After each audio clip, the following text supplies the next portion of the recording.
today on Answers with Bayless Conley. The Sabbath is God's gift to us. This commandment, in it, He's ordering us to take a break. He's making us lie down in green pastures. There are many questions you are faced with every day.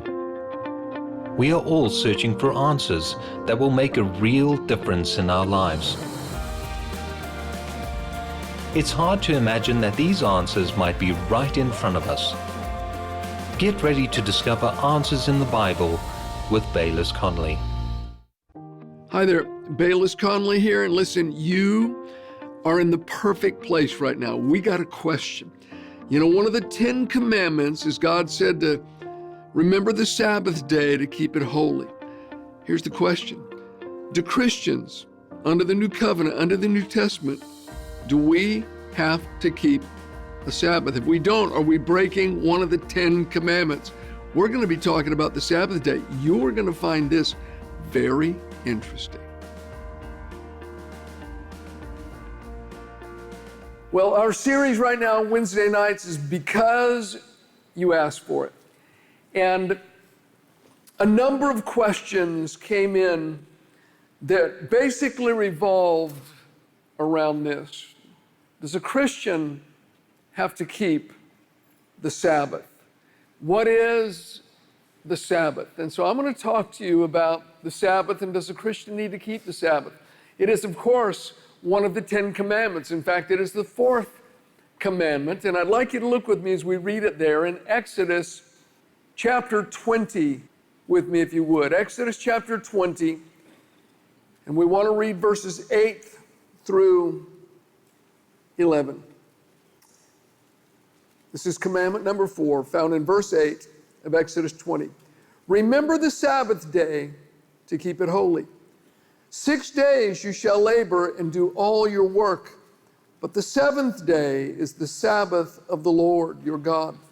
In it you shall do no work, you, nor your son, nor your daughter, nor your male servant, nor your female servant, nor your cattle, nor your stranger who is within your gates. For in 6 days the Lord made the heavens and the earth, the sea, and all that is in them, and rested the 7th day. Therefore the Lord blessed the Sabbath day and hallowed it. And of course, that's a reference back to the Genesis account. Remember the Sabbath day to keep it holy. The word Sabbath literally means intermission, rest, to cease from labor, to put down our work. And the word holy just means separate unto God. And he said, remember the Sabbath day, to keep it separate to God. Mark it in your mind to have 1 day in 7 set aside that you put your work down and you just enjoy God. You worship God and reflect on His works and on His words.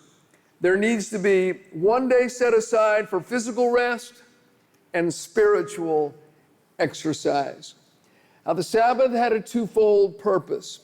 Number one, it provided a day of physical rest, which promoted health for all people. Notice it protected the rights of the lowliest servant as well as the rich. It was for everyone.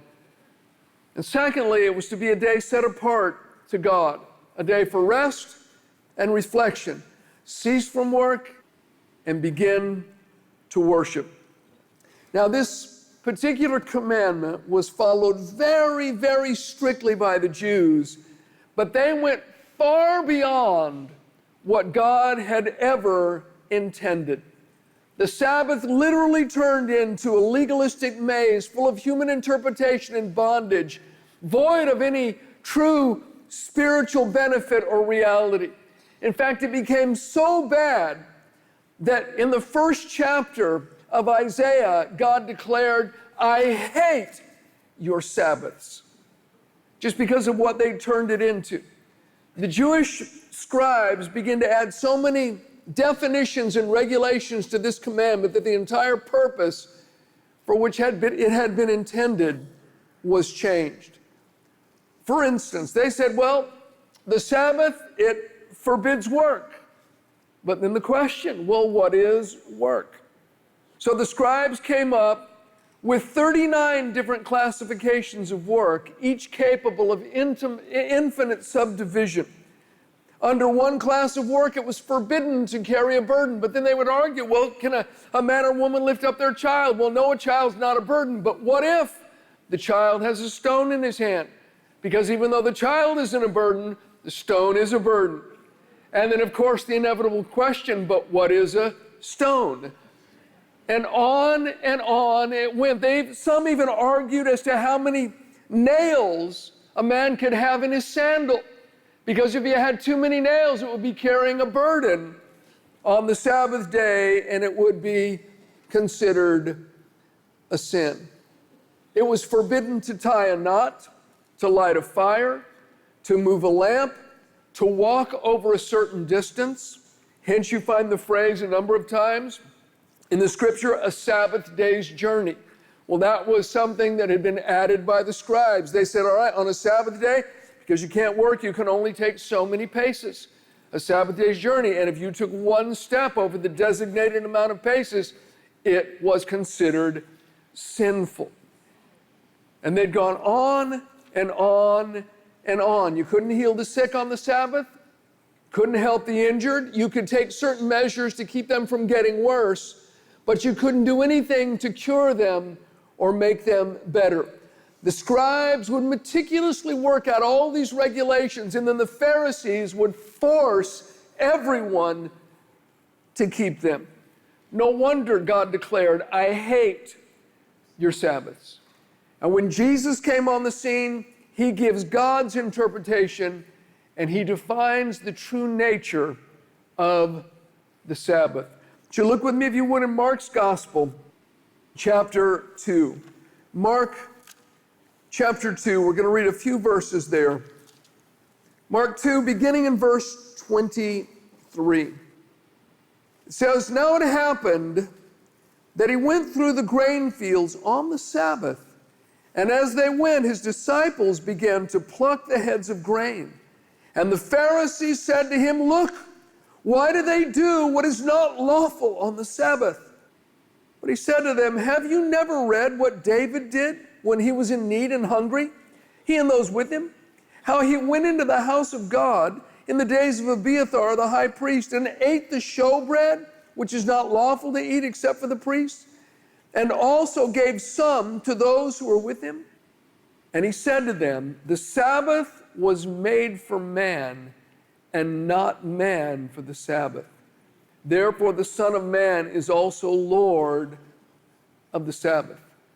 The Sabbath was made for man. It was made for us, for our benefit, to rest and to refresh ourselves. Man was not made to serve the Sabbath. We were made to serve God, and the Sabbath was to serve us and to be a benefit to us as a gift from our loving Heavenly Father. Matthew chapter 12. There's just another instance I think we should read about it. Verse 10 of Matthew 12 says, behold, there was a man who had a withered hand. They asked him, saying, is it lawful to heal on the Sabbath? That they might accuse him. And he said to them, what man is there among you who has one sheep, and if he falls into the pit on the Sabbath, will he not lay hold of it and lift it out? Or how much more value then is a man than a sheep? Therefore it is lawful to do good on the Sabbath. Then he said to the man, stretch out your hand. He stretched it out, and it was restored as whole as the other. And the Pharisees went out and plotted against him how they might destroy him. But when Jesus knew it, he withdrew from there, and great multitudes followed him, and he healed them all. That is, he healed them on the Sabbath.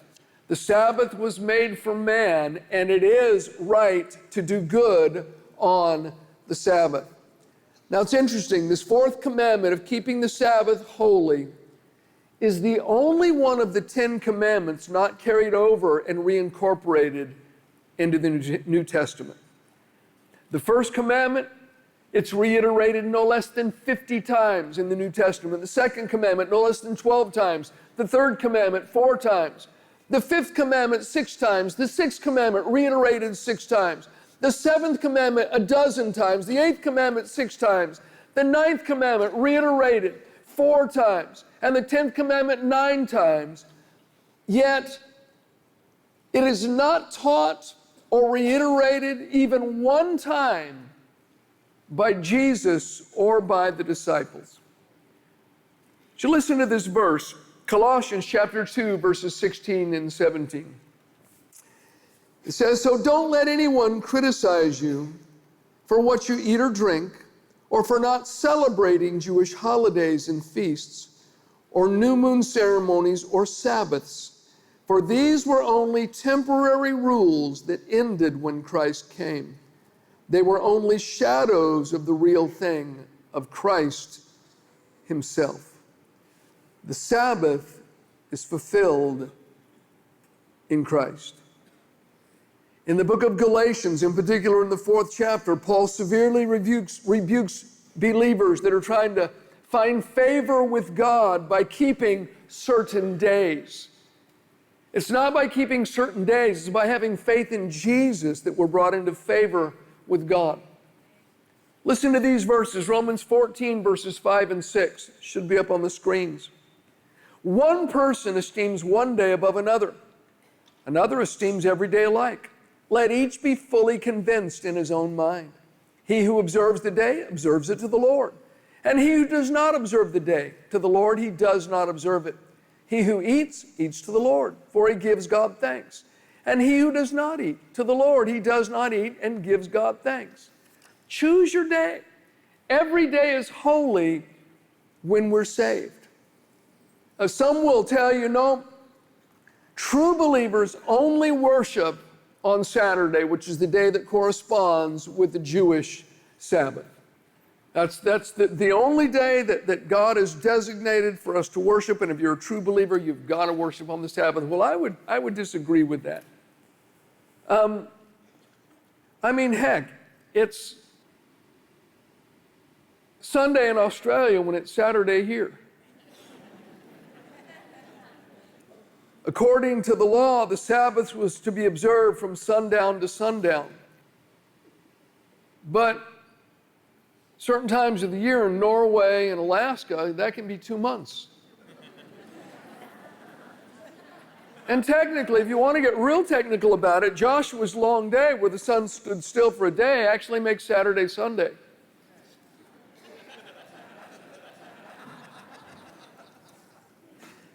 Listen to me, listen carefully.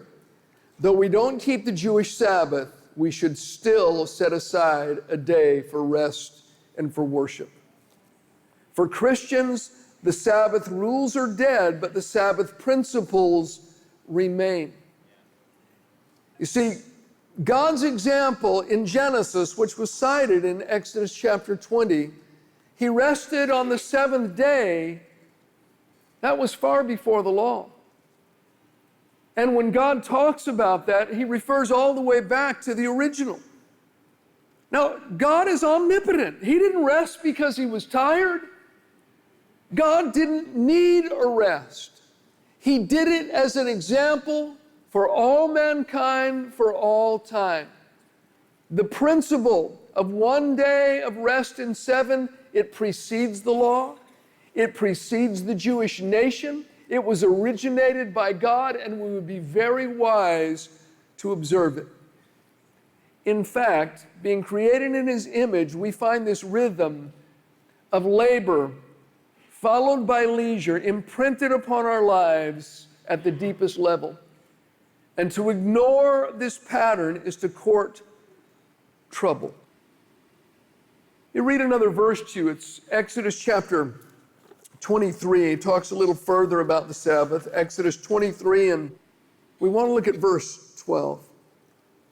It's what the Lord said. 6 days you shall do your work, and on the 7th day you shall rest, that your ox and your donkey may rest, and the son of your female servant and the stranger may be refreshed. Everybody say refreshed. See, the Sabbath was made for man. It's about recovering and recharging. Recovering from the week that has gone by and recharging so we're ready for the week that's going to come. Our physical health suffers without this one day of rest. I was actually reading a very thorough article by one of the top physicians in the U.S. just a few days ago. And he was citing studies in medical science that tell us that after 6 days of work, the body needs 1 full day to recover. Now, after spending millions in research, they've discovered that a person's productivity decreases on the job if he or she doesn't have at least 1 day in 7 to rest. Well, they could have saved the millions in research if they would have just read the Bible. God is much wiser than we are. He is the creator of our bodies, and He knows what they need in order to operate at peak performance. The Sabbath is God's gift to us. This commandment, in it, He's ordering us to take a break. He's making us lie down in green pastures. How often have you thought or heard yourself say, I'm too busy. I feel like my life is on fast forward. I don't have a moment to spare. There's too many things to do and not enough time to do them. I wish there were more hours in the day. Time is the most precious commodity that we have. Unlike money, once it's spent, it can never be regained or replaced. In fact, attempts to create more time for ourselves often end up being counterproductive. I have a friend, we actually haven't seen each other in quite a few years now, but for a long time he lived close by and we would spend a fair amount of time together. And he was one of the top guys in his particular field, really smart guy. Lovely wife, lovely kids, he loved the Lord, and was just trying his best to, get ahead and thinking about his family as most of us do. We think about the future, and his company, he actually moved to several companies, but the latest one that he was in, they offered him, a very high up executive position, and immediately he got a 10% bump in salary, which, his family could use, so he happily took it. Only thing, his work week went from 50 hours a week to 70 hours a week. And I talk with him often about it. He'd be at the office 10 hours, 11 hours every day, sometimes 12 hours, and then he would bring home another 3 hours work with him. He'd be on the phone, be on the computer for hours and hours, but he's like, well, Bayless, I'm just thinking about my family, I'm plowing through it right now, I'm doing the hard yards right now, but the time's gonna come. I'm doing this so I can have time for my family. We're gonna have that leisure time. I'm doing this for my wife and the kids. And his heart was right in doing that. But after 1 year, he's still doing the hard yards. And started taking a toll on his health. After 2 years, he's still putting in the 70 hours a week, carrying his work home with him all the time, began to affect his family. 3 years, 4 years, 5 years, 6 years, he's still doing this, and they're requiring more and more. And I think he got, elevated a few more times, but basically just meant more work. And though his heart was right, trying to create more spare time and leisure time for the family, in the meantime, his health began to break down in a pretty serious way. And he ended up robbing his kids. Missing a whole bunch of their lives when they really needed daddy there growing up. And those kind of things end up taking a toll on the marriage as well. My friend, both statistics and experience prove that while we now work harder and we earn more, we have less energy and time to enjoy the money we earn. 60% of successful professionals say they're suffering from chronic stress and depression. 48% of top American corporate executives report that their lives are empty and meaningless. Technology has promised to simplify our lives and give us more time. So we've got our mobile phones and we've got our computers and we have every other device. But rather than diminishing our work, just the opposite has happened. They've created more work for us. It's enabled us to take our work with us wherever we go without having a break at all. And my friend, that is not healthy. Now we take our work with us. We have phone meetings on the way to work. We have phone meetings on the way home from work. We have, intercom meetings. We have phone meetings while we're on vacation. We're constantly taking it with us. Some people, frankly, because they're caught up in this frenetic pace of this age, they don't know how to rest. I have a friend. He works as hard as anybody that I know. And my wife and I, we had a little vacation time, which we took, but I actually had an extra, like 5 or 6 days. And so with my wife's permission, because I was concerned about my friend, I said, babe, if it's okay with you, I was going to go away and do some writing and stuff. And I said, I just want to take this guy with me. She says, okay, go for it. So I ring him up and say, hey, man, I'm going on a little vacation, just me. I want you to come with me. He said, okay. So we've got like 6 days. We're staying in this pretty old little 2-bedroom timeshare, but hey, it's quiet. And we're there. Within 15 minutes, he says, okay, what's the schedule? What do we do today? What's on the agenda for today? What are we going to do? What's the plan? And I mean, he's just like, nervous energy. I said, give me your watch. He said, what? I said, give me your watch. Take it off right now. Takes his watch off. I opened a drawer, I threw it in. I said, you are not allowed to touch that for 6 days. I said, we eat when we're hungry. We go to sleep when we're tired. We get up when we're rested. If we want to do something, we do it. If we don't, we don't. Man, he was so nervous for the first 2 days. It was just miserable being around him. He just didn't know what to do with himself. What are we going to do? Can I get my watch? No. Your watch stays in the drawer. And about the 3rd day, he sort of kicked in. And he got with the program. And he said to me, when we're going home on the final day, he said, Bayless, thank you. He said, you taught me how to rest. He said, I didn't know how. He said, I didn't know what it meant to take a break. I always take my work with me. Some people have not learned to rest. If your body could talk right now, what would it be saying to you at this moment? Slow down. Take a break. If we refuse to cooperate with God's laws for our body's proper maintenance, we run an increasing risk of malfunction. The machinery will break down. Did you know that even under the old covenant, God established a Sabbath rest for the land? He commanded it. Every 7th year says you sow and you reap your harvest 6 years in a row. The 7th year, God said, no sowing seed, no reaping a harvest. You can eat from the fruit that's there, but you don't go out and harvest it. You don't do your normal deal. The land, every 7th year, it gets a Sabbath rest.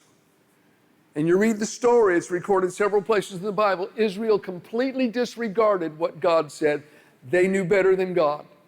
And so what happened? They all got carried off as captives by the enemy into Babylon. And God said, until the land got its Sabbath rest, they were in Babylon for 70 years. That equaled all the Sabbath rest that the land had missed. And friend, it's a type and a shadow. God's telling us something. If we disregard God's principle, then we're liable to end up in the hands of the enemy taking a forced rest because of broken health. Think about it. God himself rested on the 7th day. Workaholism can even be fatal Its toxic fruits are heart disease, hypertension, depression, and more. In Japan, they have a word for it, karoshi, death by overwork. And it actually attributes for 10% of the male death rate in Japan. They even have karoshi hotlines that people can call. And you know, it's not just an acknowledgement of God's wisdom that's higher than our wisdom. It's not just an acknowledgement of that that's to be displayed by our obedience to His Sabbath principle. It's also, and very importantly, it is a matter of faith. Do we trust Him? Do we believe that He will adequately supply our needs without us overworking? Do I believe that? Exodus 34:21, the Lord said, 6 days you shall work, but on the seventh day you shall rest. In plowing time and in harvest you shall rest. God said, hey, even when it's all hands on deck, all right, the grapes are ripe, the fruit is ripe, and I'm thinking, we got to get this in. Could take rest during harvest? You got to be kidding. No, we're working 7 days a week and we're working nights too. God said, no, you're not.